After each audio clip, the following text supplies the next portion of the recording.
स्वामी समर्थ प्रकट दिन कथा अक्कलकोटच्या श्री स्वामी समर्थाचे प्रकट दिन हा त्यांच्या भक्तासाठी मोठी पर्वणी असते। महाराजांच्या श्रद्धा असलेले लोक देशभर आणि जगभरही आहेत।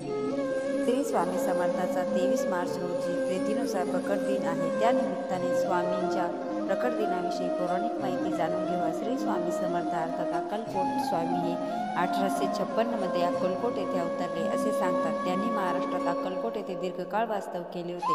श्री स्वामी समर्थ अर्थात अक्कलकोटचे स्वामी हे श्रीपाद वल्लभ आणि श्री नृसिंह सरस्वती यांच्या नंतरचे भगवान श्री दत्तात्रयाचे तिसरे पूर्ण अवतार म्हणून ओळखले जातात। गाणगापूरचे श्री नृसिंह सरस्वती हेच नंतर श्री स्वामी समर्थाच्या रूपाने प्रकट झाले।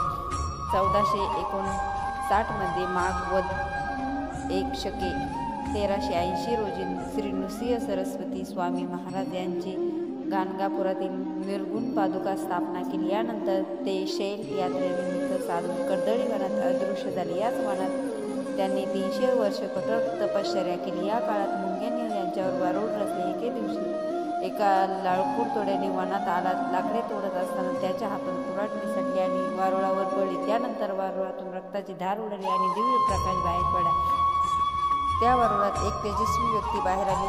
हेच अक्कलकोटचे स्वामी समर्थ महाराज। आपल्या हातात घडलेल्या घटनेमुळे लाकूड तोड्या घाबरला होता, मात्र लाकूड तोडीला अभय दिले आणि ते देशाटनासाठी निघाले। देश फिरून ते शेवटी मंगळवेढ्यातून अक्कलकोटमध्ये दाखल झाले असे सांगितले जाते। महाराष्ट्रात इथे आहे पुरुषोत्तम देशातील एकमेव मंदिर अधिक मासात असते। विशेष महत्त्व महाराष्ट्रात इथं आहे पुरुषोत्तमाचं देशातील एकमेव मंदिर अधिक मासात असते। विशेष महत्त्व श्री क्षेत्र त्र्यंबकेश्वर येथे स्वामींनी शेळगावचे श्री गजानन महाराज आणि शिर्डीचे श्री साई महाराज यांनी दीक्षा दिली असे सांगितले जाते। नंतर स्वामी पंढरपुरात मावळीत असे भ्रमण करीत सोलापूर आले। त्यानंतर मंगळवेढ्यातील स्वामींना काही काळ वास्तव्य केले व तिथल्या स्वामी भक्तांना विविध मार्गदर्शन केले।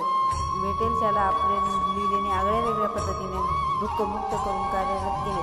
श्री सद्गुरू रामानंद बिडकर महाराज यांनी सुद्धा दीक्षा दिली। पुढे 1856 मध्ये स्वामी महाराजांनी अक्कलकोटमध्ये प्रवेश केला। तिथल्या त्यांच्या वास्तव्यात अक्कलकोटचे हे तीर्थक्षेत्र झाले। याच ठिकाणी त्यांनी मार्गदर्शन केले।